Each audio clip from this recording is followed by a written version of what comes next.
Okay, well, I guess maybe I should just start by asking, are there any questions?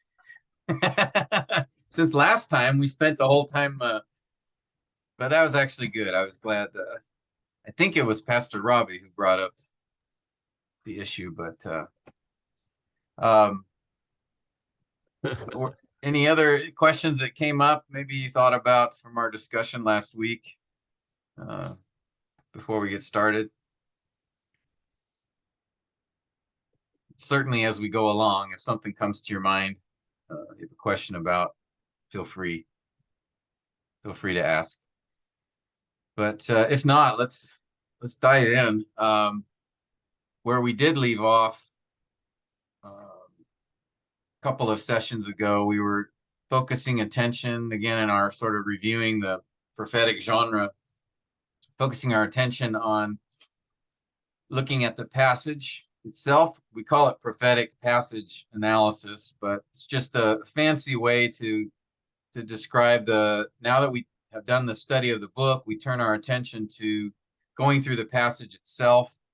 And again, many of the steps that we're going to do are going to be the same that we've done for the other genres. But step 4, the prophetic analysis of the passage, is where we give specific attention, recognizing the prophetic genre and then doing things that would be more specific to that. But we covered the first several steps already. We've already talked about to first read and observe the passage several times, and then to examine the passage and determine if there are poetic or narrative features, and if so, then to do the appropriate analysis of that. So if there are narrative features, then just identifying key characters, scenes, the setting.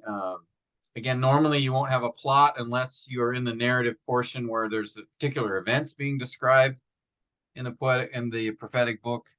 So you just have to make a judgment regarding that. Is this a story being told that has a point, or is the author just using narrative features such as dialogue or things like that to as part of the prophetic message? And then also looking, do I see poetic elements within text? Do I see images? Do I see figurative language? Sometimes parallelism, some of those features. I want to note that and draw that out, examine that. And then after that, the next step, step 3, is to then identify the nature, that is really the time frame of the passage. Is this past, present, or future? And that's really just really simple in a sense. In some passages, you may have a mixture a little bit, but we want to at least be able to say, okay, is he talking about something that has happened, that's happening in his day, or is a future event? And then if you do identify a prophetic genre, there are 3 types that we discussed for that. And that was the oracle, salvation oracle, the judgment oracle, or in some cases apocalyptic. Let's see. All right, so those were the first 4 things we covered. We left off at the 5th step, which is identifying what appears to be symbolic language. Okay, and this is one of those features more unique to prophecy, and that is the use of symbols.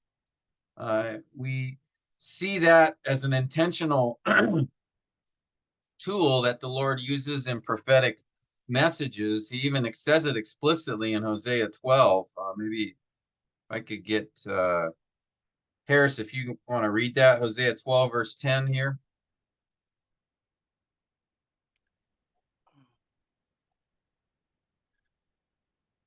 Hosea 12, verse 10. I have also spoken to the prophets, and I gave numerous visions, and through the prophets I gave parables, which refers to figurative speech or symbols. Yeah, that's last part's my own editorial comment. That word that's translated here as parables actually can be used to describe figurative speech or symbols. And so the Lord says here through Isaiah that one of the ways that he spoke through the prophets was through visions and through the use of symbols or figurative speech. And that's something that we see quite often in the prophets. Not only the use of visions, but even within those visions, there being symbolic features to those visions. And as we think about, the prophets, they often relied on symbols. And this is what makes them sometimes more difficult to understand or figure out, because symbols can be quite puzzling at times. And so we have to remember now, symbols are a little different than figurative language. Because symbols not only may picture something, they represent something. They're used by the author.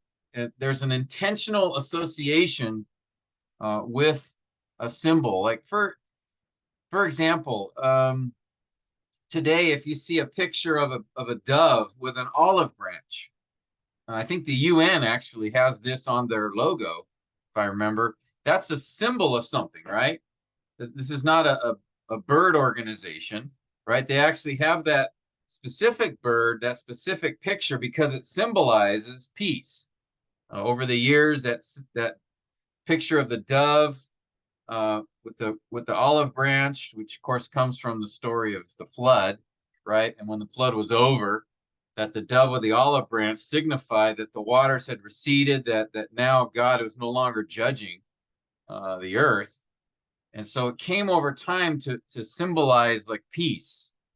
And so that dove is not figured, it's not a figurative thing. It's actually a symbolic for this idea of peace. Or I remember when one of my first or my early trips to the Philippines, in the first couple of years, I came there during an election year, and I saw all over the many places there were these posters, and it was a poster of a fist. You guys remember that? And it was I think Duterte was using that and that fist symbolized something, right? I think that he would be tough on crime, or that he was a tough, be a tough leader. So symbols are, quite used quite commonly, and mean something. They're a picture, or they're intended to mean or to represent something. So we have that in often in prophetic texts. For example, let's consider probably one of the more well-known ones in Daniel chapter 7. Let's look at that passage together. I think you guys are familiar with this one. Daniel chapter 7. Let's go ahead and read it. I'll ask Manny if you could read the verses 1 to 4, and then Ans, I'll ask you to read verses 5 to 8.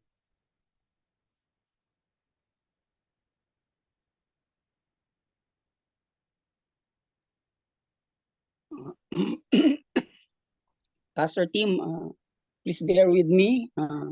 I'm using a small screen now. Can you see it okay, or you need me to make it bigger? I'll try, Pastor Tim. Or if you've got a Bible there, you could read from it directly. Okay. Verse 1. In the first year of Belshazzar, king of Babylon, Daniel saw a dream and visions in his mind as he lay on his bed. Then he wrote the dream down and related the following summary of it. Daniel said, I was looking in my vision by night, and behold, the four winds of heaven were stirring up the great sea, and four great beasts were coming up from the sea, different from one another. The first was like a lion and had the wings of an eagle.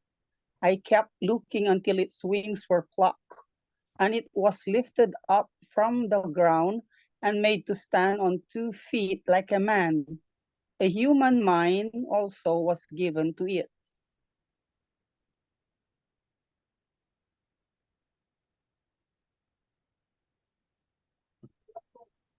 Verse 5, And behold, another beast, the second one, resembling a bear, and it was raised up on one side, and three ribs were in its mouth between its teeth. And thus they said to it, Arise, devour much meat. After this I kept looking, and behold, another one like a leopard, which had on its back 4 wings of a bird. And the beast also had 4 heads, and dominion was given to it. After this I kept looking in the night visions, and behold, a fourth beast, dreadful and terrifying and extremely strong, and it had large iron teeth. It devoured and crushed and trampled down the remainder with its feet, and it was different from all the beasts that were before it, and it had 10 horns. While I was contemplating the horns, behold, another horn, a little one, came up among them, and 3 of the first horns were pulled out by the roots before it. And behold, this horn possessed eyes like the eyes of a man, and a mouth uttering great boasts. Okay, so here, if we look at this passage, what would you say appear to be potential symbols in this text?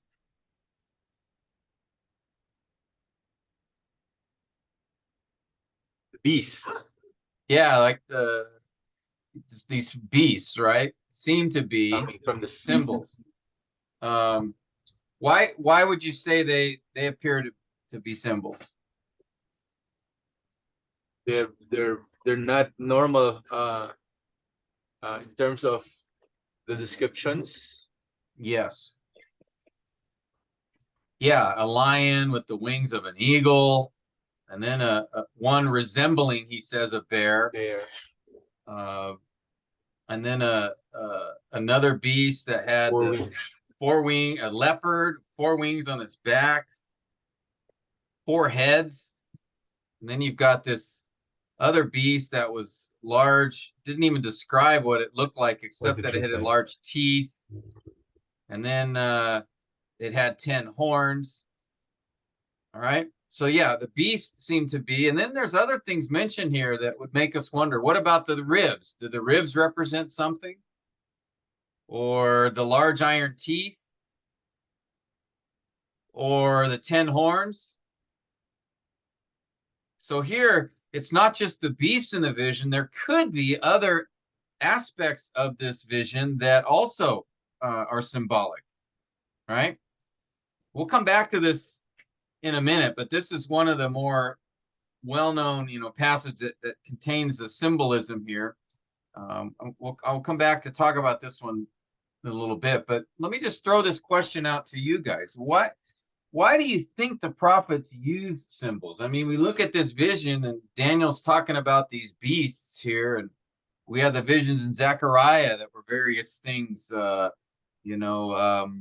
There was a vision of the horsemen. There was a vision of a wall of fire around Jerusalem. There was a vision of the olive trees being, or of a menorah, candle holder being fed by oil. There was a vision of a basket with I think a lady inside. So why do you think the prophets used symbols in these visions? Based on their message, these symbols represent some vivid images. Represent these vivid images. Sorry, represent some very important aspect of the people's life that the prophet himself wanted to deal with. Maybe or to speak of. Message of Sorry. Yeah. Okay, good. And what do you think the use of symbols, some reasons behind that, instead of just saying it directly? Like, Harris, did you have something else you were going to say? Or add to? Pastor Tim, I think, yeah, I think they're just reporting what they really saw in the vision, and for some reason, God chose to present it in visions. Probably, the same reasoning Jesus Christ gave to Isaiah. Why?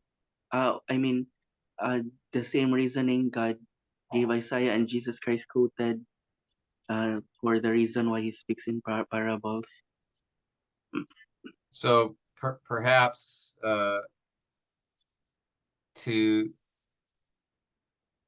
the reason he did parables, right, was to cloud the truth from those who don't want to hear, right? Yeah, yes, Mr. Tim. Okay. I think Yeah, if they see hear about this maybe. vision and like, I don't understand that. I don't care. Perhaps. Okay. It's a good thought. Pas- Yeah, Pastor Renee? Tim, Yeah. to all the more catch their attention, or for them to is to remember, because it is really catch the attention of the people, or what God is showing them.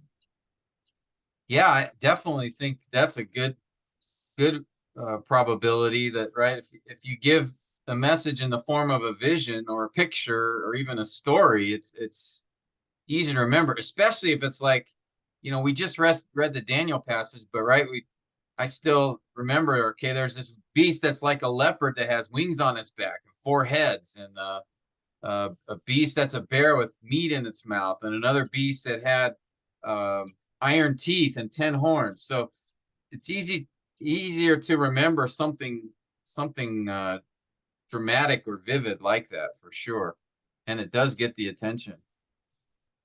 What else? Reasons why the prophets or why God would give prophets messages that had symbols like this.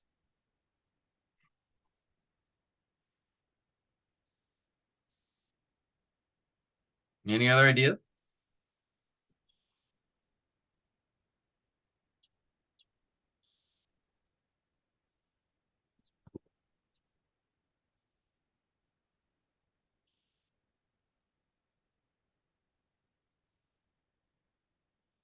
They definitely make the message, that bring it to life, right? I think Ince was talking about this. They definitely are more engaging, and even as Renee just said, to catch the attention, right? If he starts talking about, I saw in my vision, I saw these beasts coming out of the ocean, and one looked like this, and one looked like this, and so you're definitely going, okay, that's got my attention. What does this mean? What's the purpose of these visions? What are these beasts supposed to be, right? Sorry, did somebody else have a thought? Doctor, yeah, Pastor Tim, can I try? Yeah, hi, Brother Raleigh. Good morning. Good morning, everyone. I read somewhere that what the author writes are those that are presently yung things that are known to the readers at that time, that they use a figure that is known to the readers. I don't know if this fits here, so that they can understand. Let's say if there are dragons, well, I don't know if there were dragons at that time, but somewhere maybe they have a recollection, maybe through I don't know how to explain this, but it's something that is known to the readers. They use speech or figures, or not necessarily to confuse, but to so that people will have a grasp of how these things are. I don't know if that makes sense. Though I understand that in the New Testament, Jesus quoted things in sinabi kanina na, that people, parables were used so that it will not be very Um, you know, well, I lost my mind then. Sorry for that. No problem. And I think I know what you're saying, that perhaps some of the symbols, and oftentimes this is the case, where the symbols would have a particular significance or meaning to the original hearers. So there are many visions like that. For example, in Zechariah 4, when there's the vision of the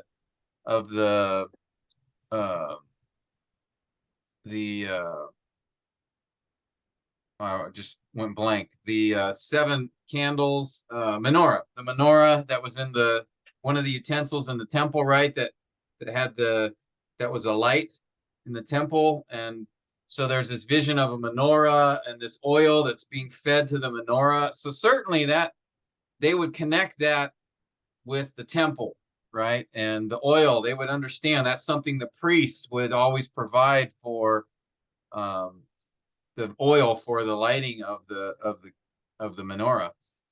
So that's one example of a symbol that would have more understanding or be more connected to the prophet's audience. And then there are those symbols, like I think in Daniel 7, which there's no creatures like this in the world. So this would be That's what I this would be like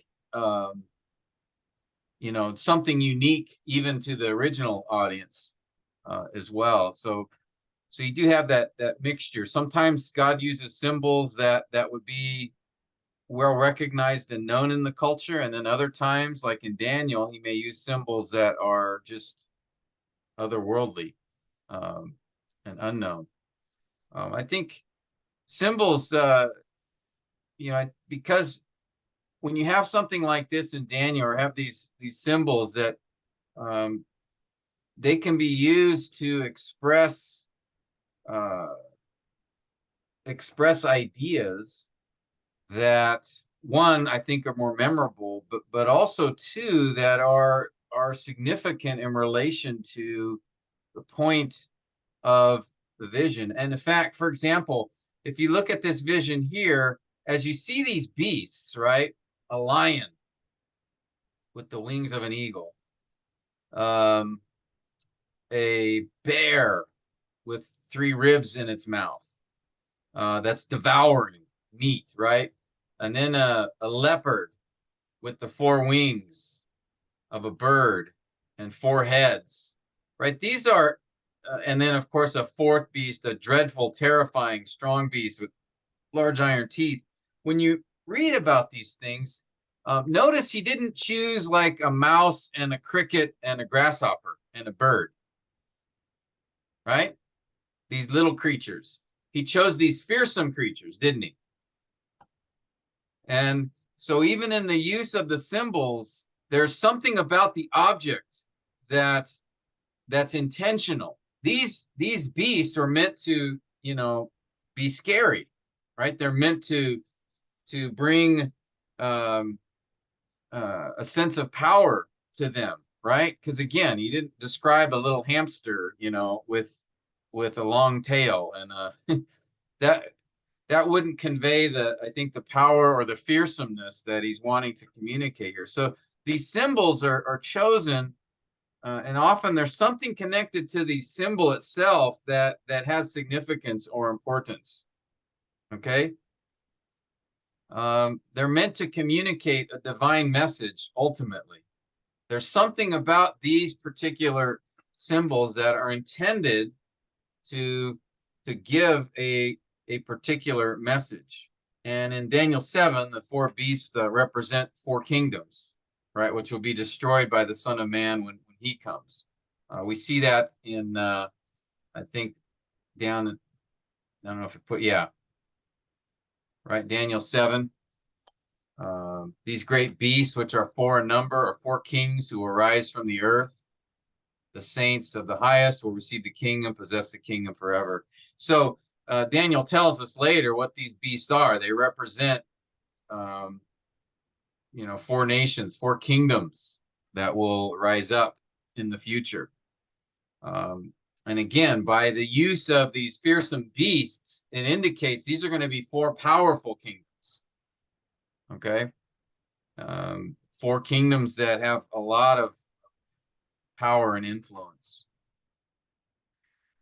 So I don't know, are there any other reasons that might come to your mind, guys, about why the use of a symbol instead of just explaining directly the message? Anybody else have any thoughts?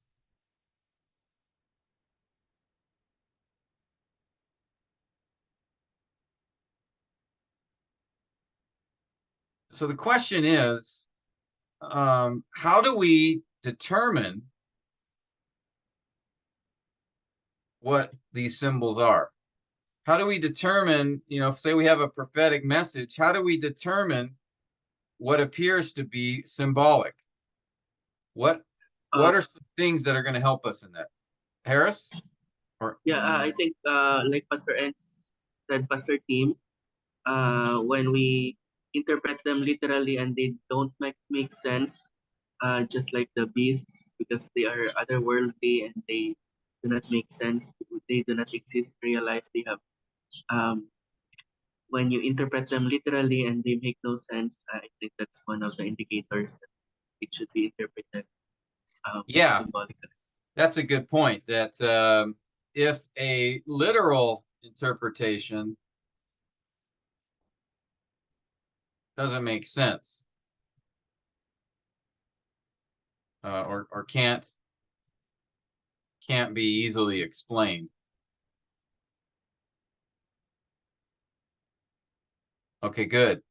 Yeah, even actually, the vision of Zechariah, he had those visions. He had an interpreting angel with him because he would see the vision and he'd be able to explain what he saw. Oh, I see here, menorah, there's oil coming to it.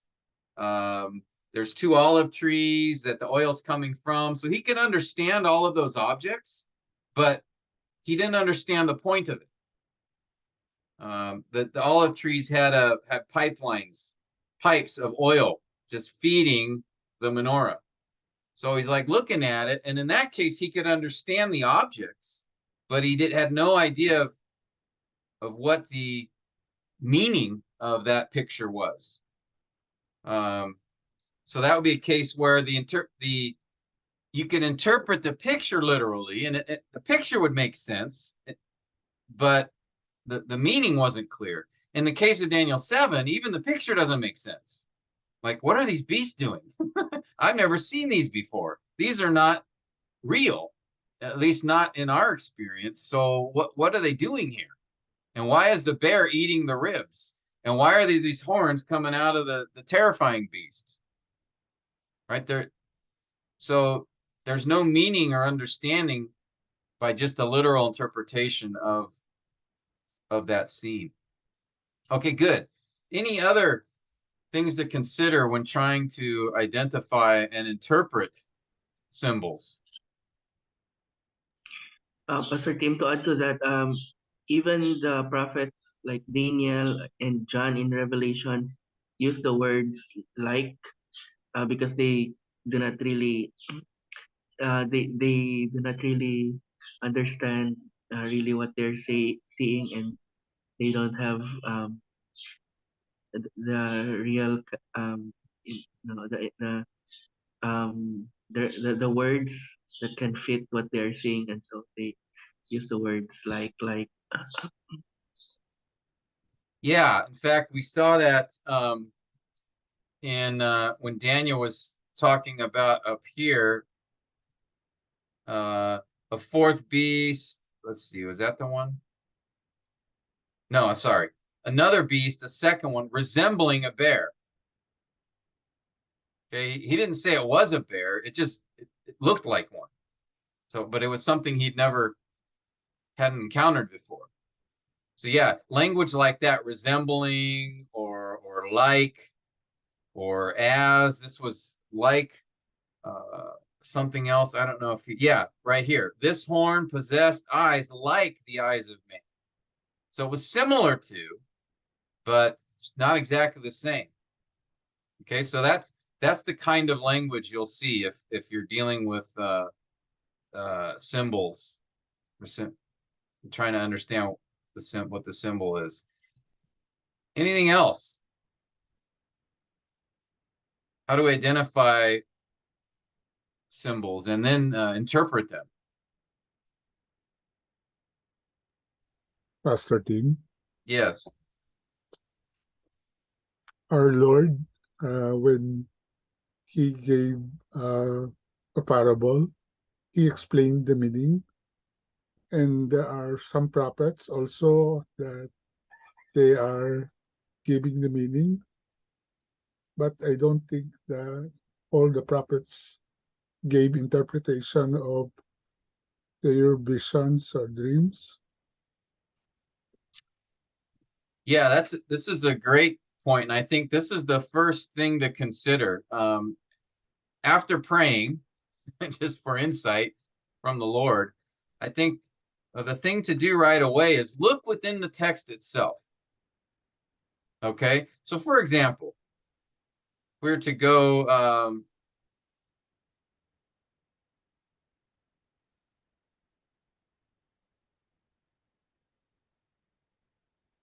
let's just go to Daniel 7.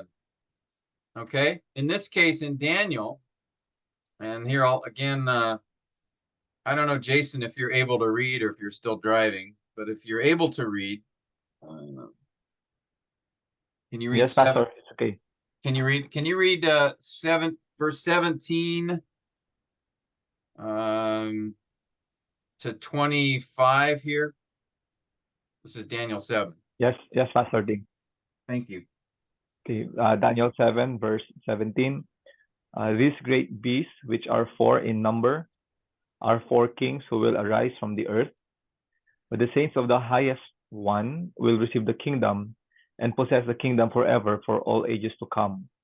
Then I desired to know the exact meaning of the 4th beast, which was different from all the others, extraordinarily fearsome, with its teeth of iron and its claws of bronze, and which devoured, crushed, and trampled down the remainder with its feet, and the meaning of the 10 horns that were on its head, and the other horn which came up, and before which 3 of them fell, namely, that horn which had eyes and a mouth speaking great boasts, and which was larger in appearance than its associate. I kept looking, and that horn was waging war with the saints and overcoming them, until the Ancient of Days came and judgment was given in favor of the saints of the highest one. And the season arrived when the saints took possession of the kingdom. Thus he said, the 4th beast will be 4th kingdom on the earth, which will be different from all the other kingdoms, and will devour the whole earth, and tread it down and crush it. I'll continue, Pastor Tim. Yeah, to 25. Okay. So verse 24, as for the 10 horns, out of this kingdom 10 kings will arise, and another will arise after them, and he will be different from the previous ones, and will make low 3 kings. He will speak words against the Most High, and wear down the saints of the highest one, and he will intend to make changes in seasons and in law, and they will be given into his hand for a time, times, and a half a time. Thank you. Okay, so here, notice in this vision, the symbols are explained, aren't they? And we learn that not only does he explain, notice he says, I desired, Daniel did, to know the meaning of the 4th beast. But notice that even on the 4th beast, the 10 horns were another symbol. So the beast represented a kingdom, right? But then he talks about the horns, and that one horn was waging war with the saints, right? And so here is just the great example of, Daniel gives us the meaning of the symbols in his vision. And this is often the case. I would say more often than not, whenever you have these kind of visions from the prophet, and there's symbols within the vision, you're going to get an explanation of those symbols. You don't have to try to go figure it out. Usually, like was said, Jesus would often interpret the parables, right? When you just hear the story or parable, you may not know what his point is, but then he explains it. And like, okay, now it makes sense. And so this is what we often see with visions. Let me go take you. I mentioned Zechariah 4 earlier, and notice I answered, this is Zechariah, said to the angel, what are these, my Lord? So he sees the vision of the lampstand and the oil and the trees. And then he says, he knows what the objects are. He doesn't know what they mean. He doesn't know the significance of this, what they symbolize. And so first the angel tells him the point of the vision, that it's not by might nor by power, but by my spirit. And that this picture, this vision was intended to send a message that God's spirit would help them to complete the work, not their own strength. Okay. And then he goes on to explain the vision. The olive trees, describes what they are. And so oftentimes you'll get a explanation, or at least a strong indication from the prophet, or maybe from someone in the vision, in this case in Zechariah 4, of what the symbols are and what they mean. Okay, and so keep that in mind, that often the identification of the symbol or the symbolism, what it symbolizes, is given within the text itself. Okay, so that's a key interpretive principle, I guess, be the best way to describe it. Does that make sense? Any thoughts or questions about that?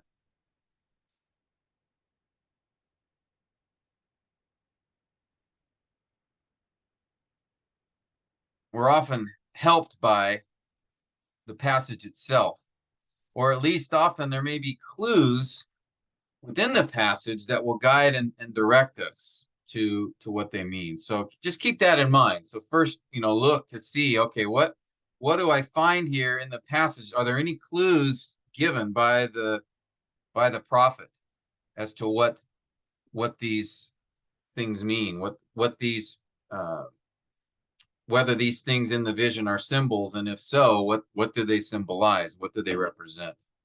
Okay. Any other things that would be helpful in the interpretive process, in identifying and interpreting symbols? Anything come to mind, or things we should be careful of when we are doing this?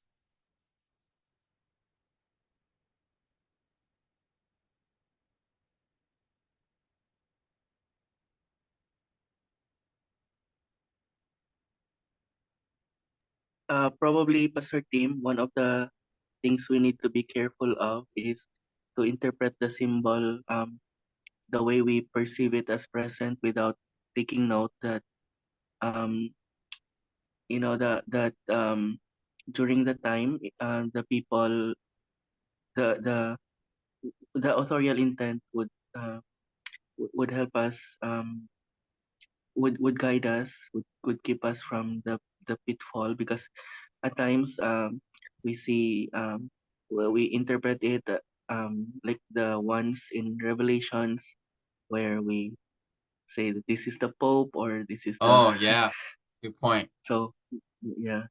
These are So tanks, or this is a missile. yeah, right. So um we need to keep in mind that the people that the prophet wrote to had probably even a faint understanding of these symbols. Well, what's interesting too, that's a really good point, Harris. With in those beasts from Daniel, the Babylonian Empire, which is what the first beast represented, was often a lion. You see, a lion is often connected to that empire. And later we come to learn that the bear was connected to the Persian Empire, and the leopard to the Greek Empire. So there's kind of some interesting connections there. in that way. But yeah, certainly we have to take into account the audience and the author and what would be significant to them. Good. Any other thoughts about this? Interpreting symbols. How do we do that?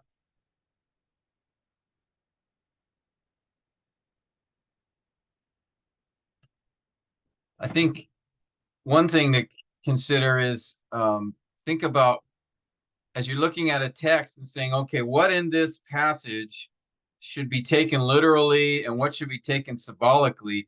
Don't always assume it's going to be symbolic or figurative. If you're in a prophetic passage and there's a vision, don't always assume that there are going to be that there has to be some symbolic meaning to everything that's in the passage. For example, the three ribs that were in the mouth of the creature that was like a bear. Well, as the vision is explained, those ribs, the fact that there were three ribs, don't seem to have any significance. Just that he was eating meat, that he was devouring. So some might go off and, make a big deal about three ribs. And these three ribs represent the three regions of the Persian Empire, and they get into all these details. But there's nothing in the vision that says that the fact there were three ribs has any significance, right?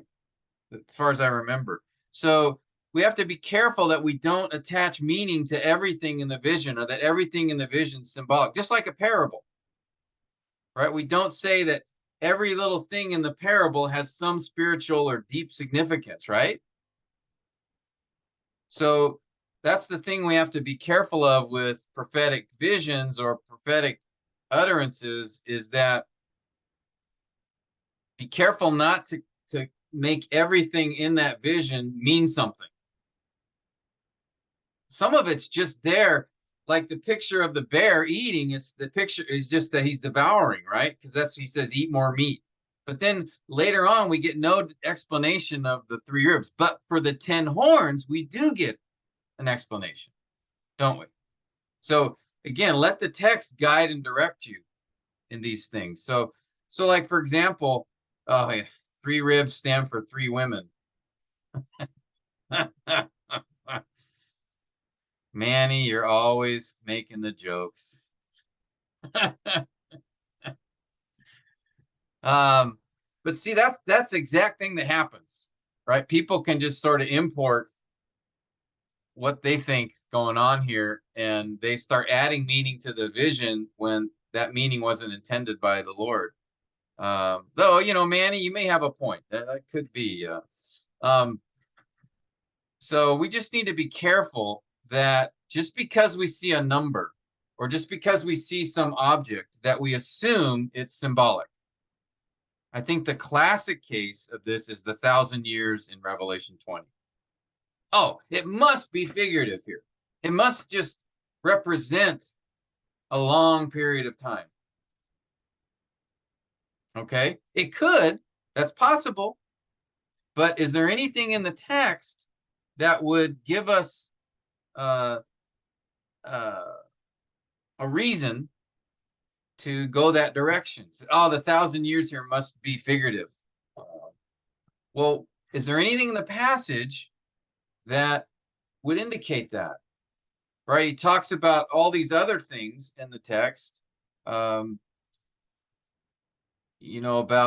Christ reigning, and when the 1,000 years, right, were completed, that Satan would be released and he would gather the nations.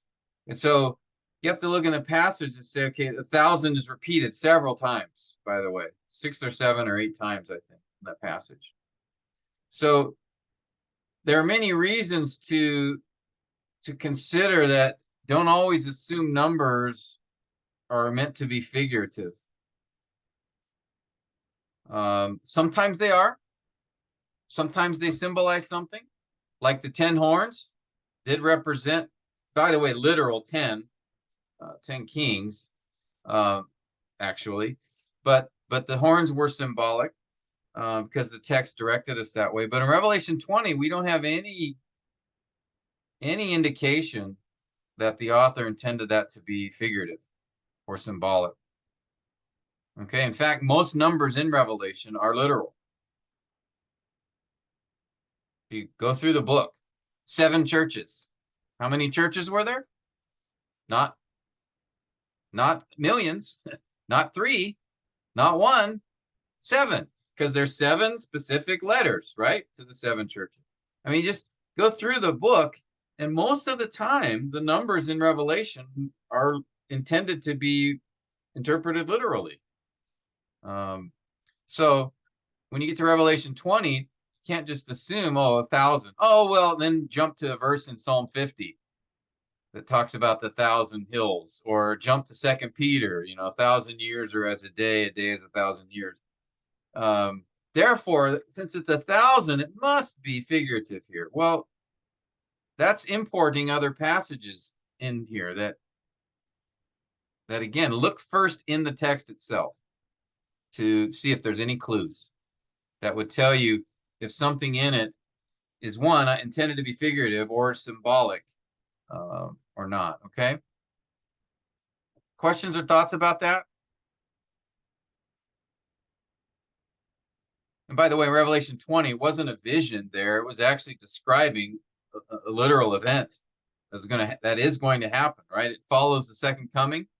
When it talks about Christ coming down on a horse, is that symbolic or is that literal?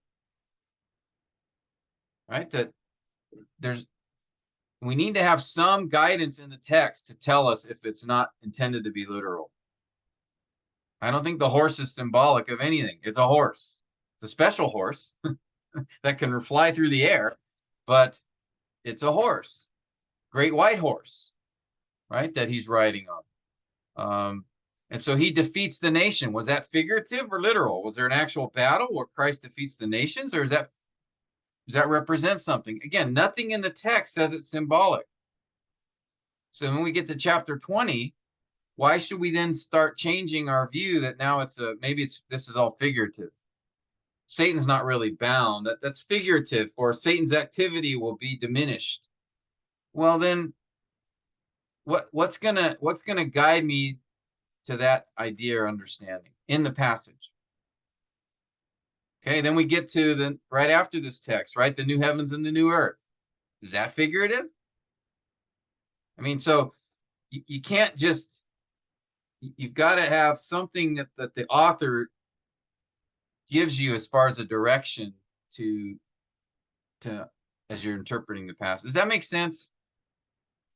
Maybe I'm not saying anything new here, but any questions or comments about that?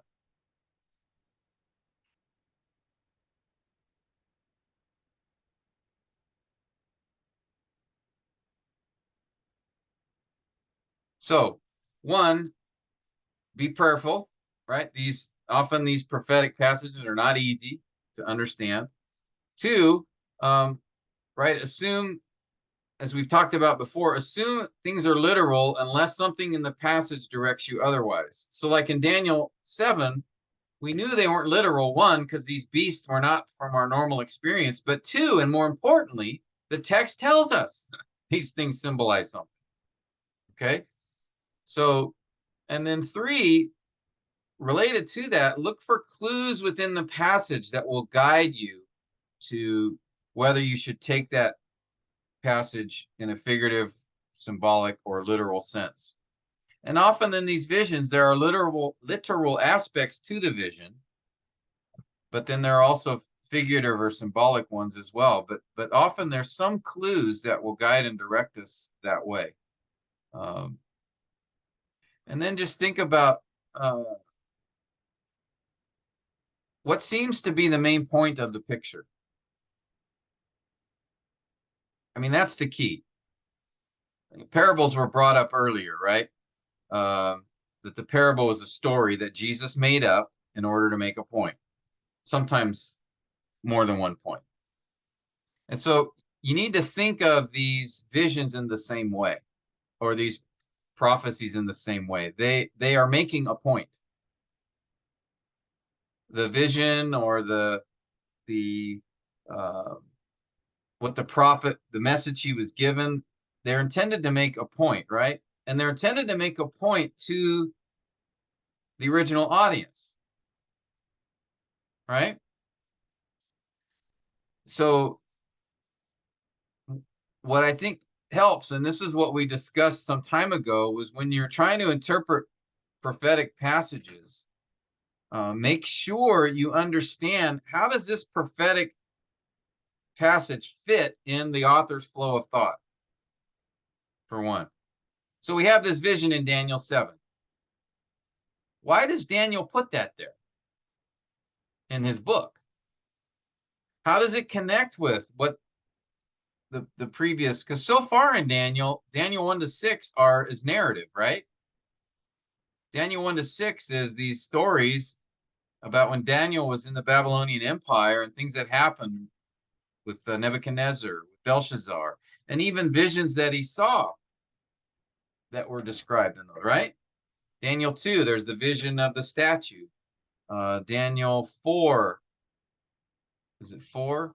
Yeah, the vision of Nebuchadnezzar, the trees being chopped down.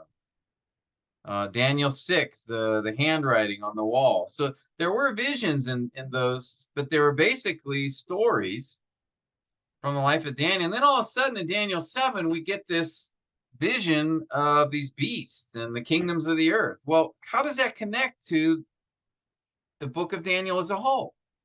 Has he talked about kingdoms before? Has he talked about authority, nations' authority in other parts of the book?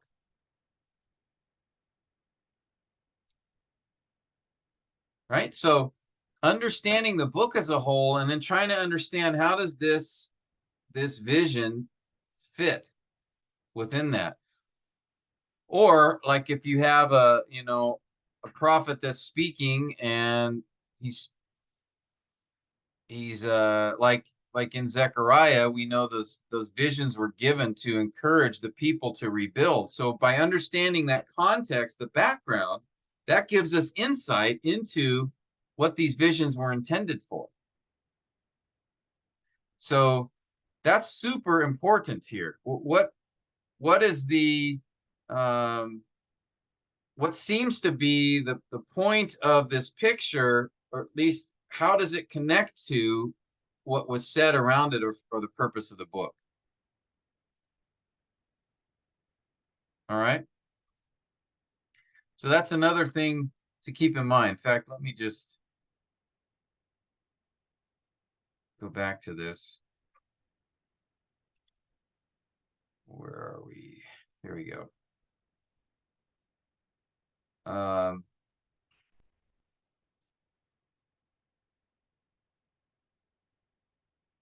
We're at this one. So what seems to be the main point of the picture that the prophet is describing? And again, I would treat the picture, the vision, sort of like a parable that's meant to communicate a particular idea or message, and not to look for meaning in every detail, as we talked about. Don't look for significance in every little part of the vision. Let the author, the prophet, guide you in that regard. Another thing is to what appears to be the purpose of the symbol in the vision. Here were a couple of quotes. I don't remember who read last. Let me ask Renee if you could read this. It's a quote by Grant Osborne. Or go ahead and read both quotes. That's fine.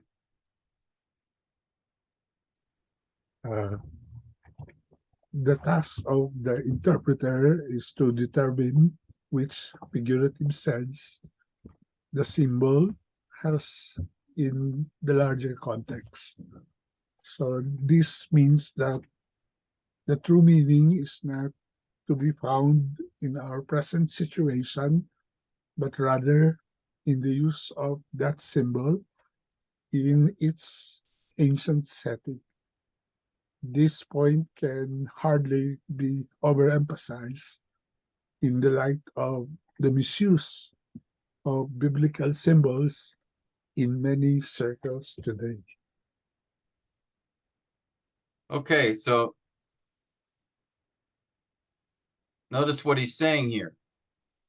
And this was brought up earlier by you guys, that to remember that that symbol in its ancient setting, not to import our understanding of it. So, for example, here's a good example in Zechariah 6. Harris, can you read this? Zechariah 6, 11 to 15 here. Take silver and gold, make This, an ornate by the way, sorry, I'll interrupt you a minute. This was a instruction given to Zechariah by the Lord. After the 8 visions that he had, then he was given this instruction. Sorry, go ahead. Take silver and gold, make an ornate crown, and set it on the head of Joshua, the son of Jehozadak, the high priest. Then say to him, Thus says the Lord of hosts, Behold, a man whose name is Branch, where he will branch out from where he is, and he will build the temple of the Lord. Yes, it is he who will build the temple of the Lord, and he who will bear the honor and sit and rule on his throne.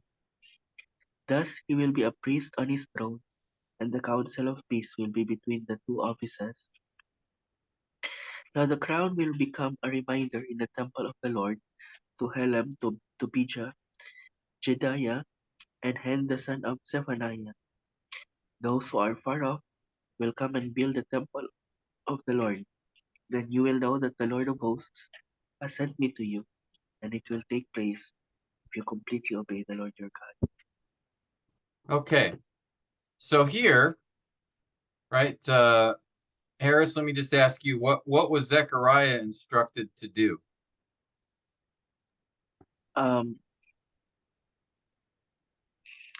Build the temple of the Lord.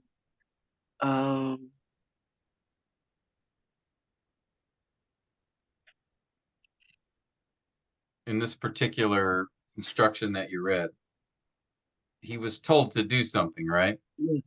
Take silver and gold, make an ornate crown, and set it on the head of Joshua the son of Jehozadak, high priest. Okay, so again, let's think about, all right, Zechariah's time. Now, what would a crown refer to? What, you know, when he's making a crown, what do we typically associate a crown with? Royalty. Royalty, right? A king. And yet, what is he told to do? To place it on the high priest, on the head of the high priest. Okay, now thinking about that in Zechariah's day, would that have, how would the original hearers, what would they have thought about that? And anyone can answer this. Harris doesn't have to. Right? What would have been odd about this instruction? To put a crown on the head of the high priest.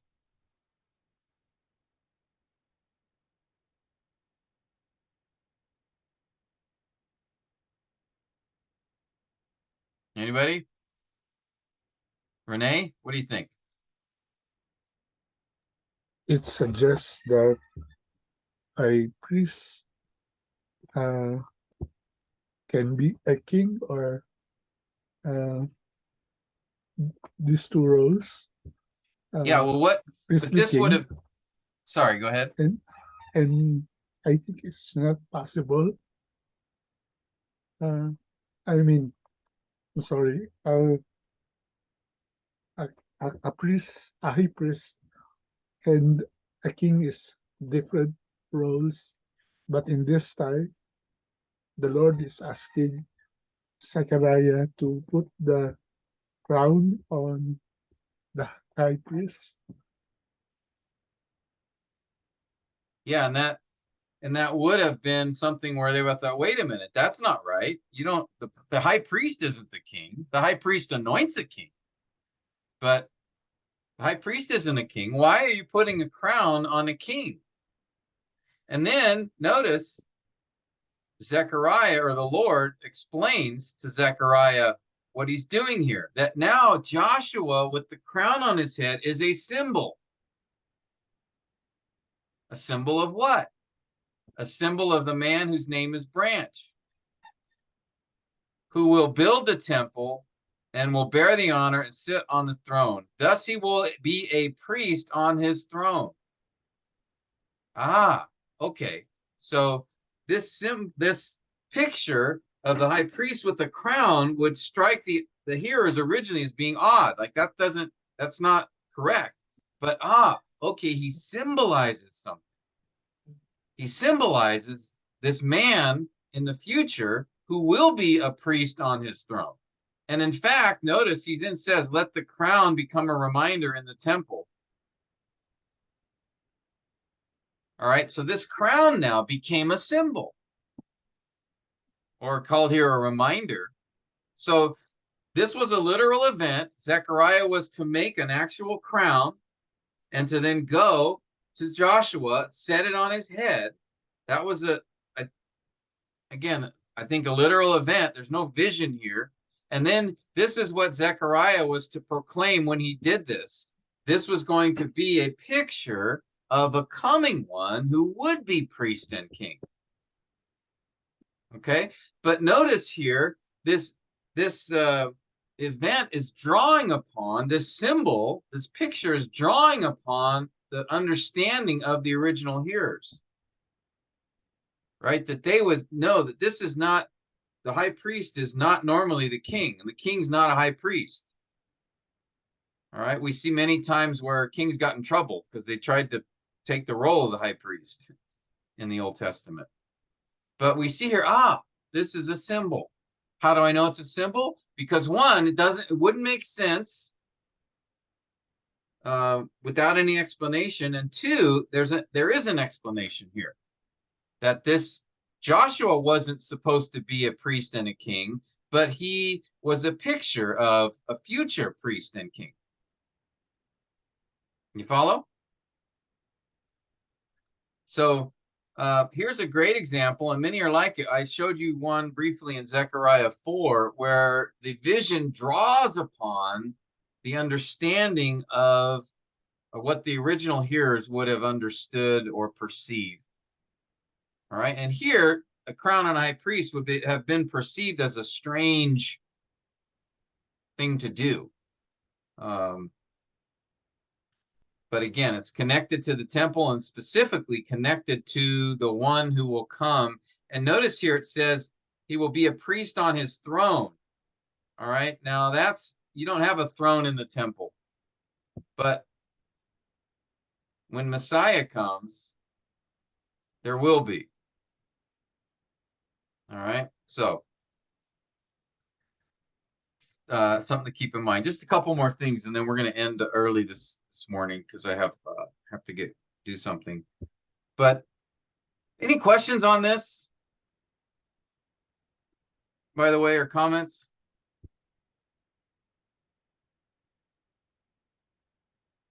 Jason, you have anything you want to add?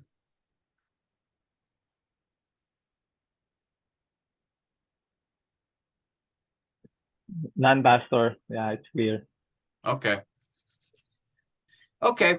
Just making sure you're there. There's nobody. I don't see anyone's video, so I don't know if you guys are sleeping or what's going on. So. Yeah, that's a Go ahead, Harris. a beautiful. Sorry, Pastor Kim. That's a beautiful picture of Jesus Christ. A reminder that he's a priest forever in the order of Melchizedek. He's a priest king. Not Yes. just he's a prophet, priest, and king. Yeah, prophet as well, as we learned from other texts. Even Moses described him that way. Yeah, I think this is a great picture here of, again, this is prophetic, right? Because he's speaking of a future event, but he's using a present day objects in order to communicate a message, to symbolize, to represent something. And then the crown was to be kept in the temple as a reminder of this. So for however long a time, we don't know how long, Zechariah had put the crown in the temple.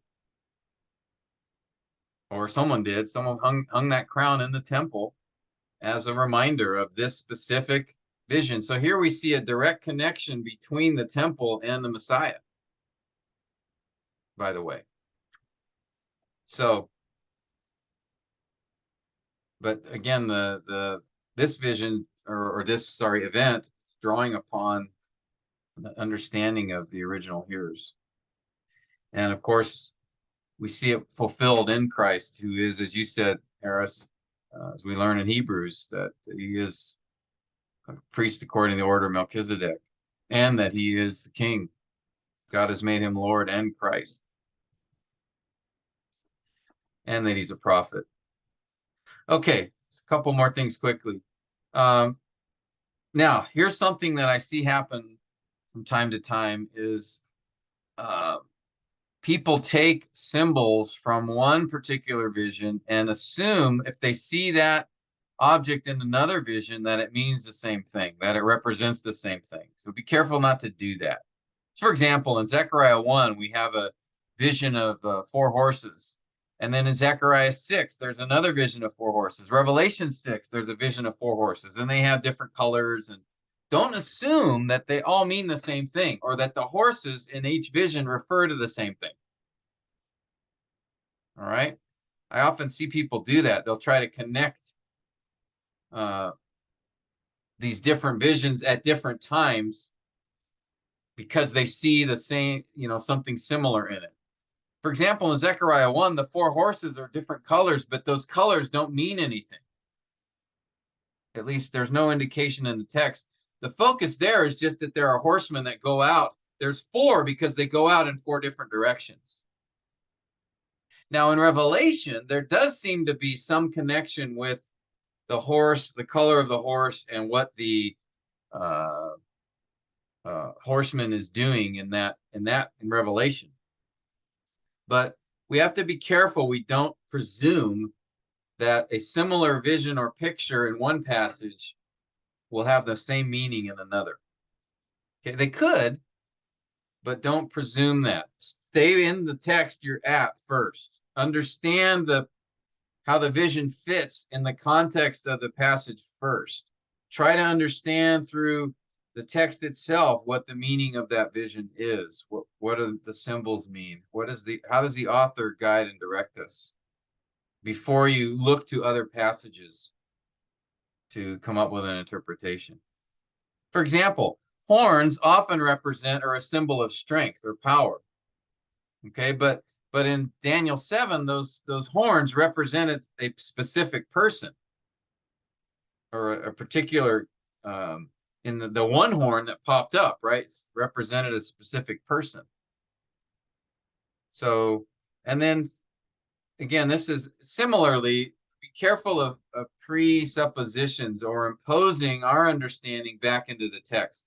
I think Harris or someone mentioned that earlier, just not interpreting something based on modern understanding. All right, and this is why the author would often take objects that the original audience would understand or relate to, like a crown on the head of a priest, or like a lampstand with oil being fed to it. These are things that the original hearers would have recognized. Okay, this is just a basic interpretive principle anyway, keep in mind. Okay, so these are just a few thoughts, a few things to consider as you approach a prophetic passage and may be confronted with there being symbols that represent something within the passage, and sort of how do you recognize them, and what do you do to try to understand what their meaning is. Again, remember, these prophecies or visions were given to the original hearers with the intention that they do understand what to do with them, like how do they respond. So I think often there are things within the passage that are going to guide and direct us in interpreting what they mean, that don't feel like you have to go elsewhere to in other books of the scripture in order to interpret that particular text. There often be enough there. Now, you may need to do that, like, for example, in understanding, that a priest would not be a king. Certainly, other passages would help inform us of that idea. But as far as what the purpose of that event in Zechariah meant in Zechariah, just follow the same principles we use in interpreting, other genres, like parables.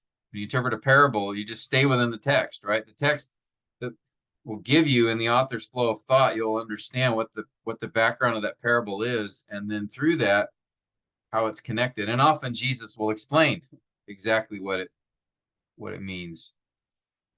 So, thoughts or comments about this? Doc,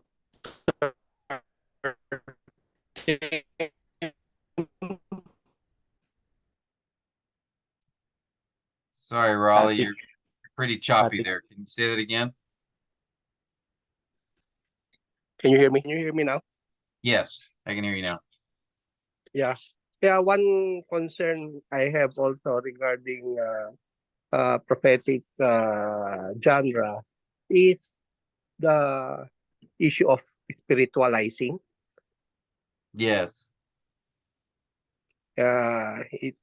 People tends to put meaning in every color, in every line, in every vision, and what can keep us from being spiritualizing those things? Yeah, that's a great question. I think part of it is, as we were talking about earlier, just does anything in the text guide or direct us to give significance to that color or the number or the particular object? And like I said, in the case of Daniel 7, the 3 ribs, for example, where we don't have anything else in the passage that tells us that that's important. The picture of him eating meat seemed to be important, because this idea of a meat-eating beast devouring, that was meant to give us a picture of this kingdom that is defeating others. But there didn't seem to be anything specific to that. But then when you look to the 10 horns, the text does guide us to say the 10 horns are significant, and symbolize something specifically. So I think really I'm a big advocate for allowing the text or the flow of thought within the book, the purpose of the book, allow that to be your guide in interpreting things. Often people have to go outside of the text and outside of the book and look at other books, and they import things into interpreting the symbols. And I don't know that that's really helpful, and sometimes can be misleading if you're not careful. So try to stay within the passage as much as you can. Okay, thank you, Doc. That's a good question, though.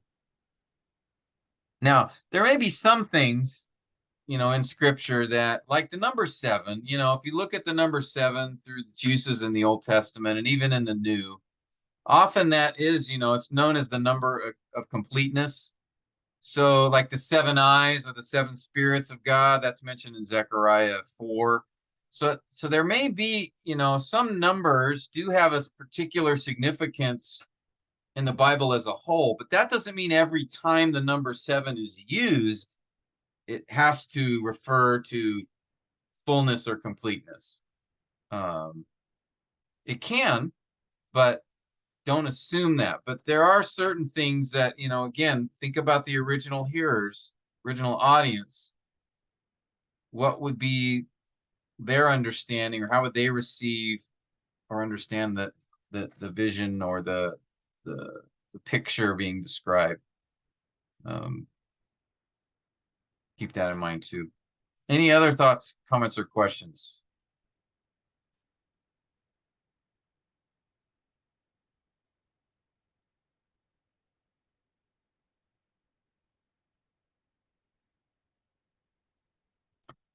Okay. That means I've tortured you enough this morning. So I will let you have some relief now. But these are important things before we jump in, to actually focusing on a text. I think we want to think about, symbolism. I think Raleigh brought up a very important point, is that I wanted to talk about symbolism because it's often is used wrongly to then spiritualize a passage and read things into the passage that aren't there.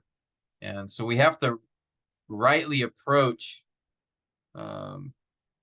whether or not symbols are being used. How do we know that? And then what steps do we take to try to understand those symbols?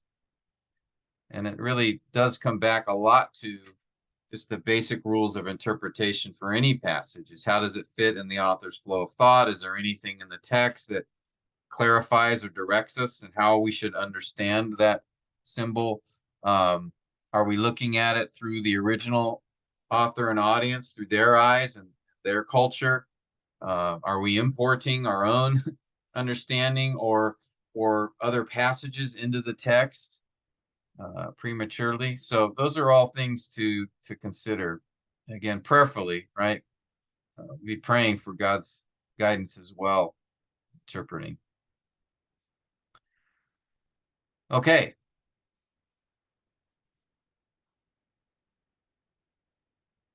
Well, thanks for making time today. Hopefully some of these things that we're reviewing have been helpful reminders for you. And if any questions come up or things you'd like to address, or maybe passages come to your mind that as we've been talking that you would want clarity on, just if that comes to mind during the week, feel free to message me and ask about it, and we can bring it up next time we talk. If there's something that comes to your mind that you have a question about. All right. Thanks, Pastor Tim. All right. Thanks. I'll ask Thank you, Aton. Pastor Tim. Thank you. Aton, can you close us in prayer? Yes, Pastor.